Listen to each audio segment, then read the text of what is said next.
I'm sure, kung pagod ako, ano pang tawag sa inyo? Nakita ko kasi kanina, ang dami rin nilang kinapon na cats and dogs di ba? Okay, tawag na kayo, 8631-8631-5788, 8631-6672. Sorry, lumang numero pala namin yon, 8631-6674. Kinulang lang naman ang 2. Kayo naman. Bumili na ako ng extrang 2 sa tindahan. 8631-6674 o kaya naman aming cellphone number 09083-554483.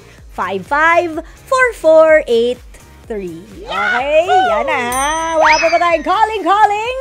Ipasok na natin yan. Grabe.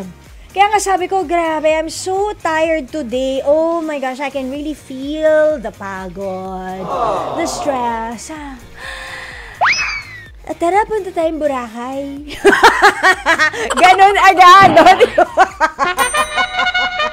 Kaya lang may calling. Paano tayo pupunta ng Boracay niyan, Bes? Diba? At merong gusto sumama? Bakit stress din kayo?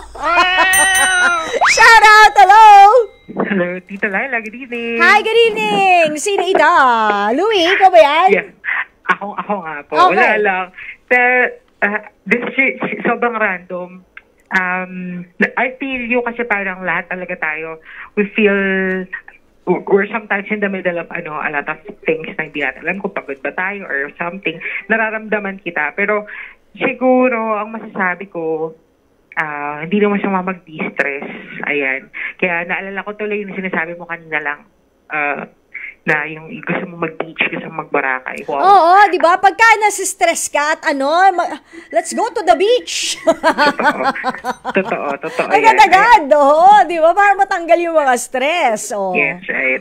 Diba? Ayun, wala So, lang. isipin nyo rin kapag napapagod kayo, ikaw pagod ka, pero tandaan mo, merong isa pa o dalawa, tatlo, mas maraming tao na mas pagod pa sa inyo. Iniisip ko, pagod ako. What more si Aaron tsaka si Direk Joey na ang aga lagi gumigising, tas hanggang ngayon mga dilat pa. Ito mga idol ko, anong baterya nyo ha? Yun din ang bibilihin ko, ordering ko online.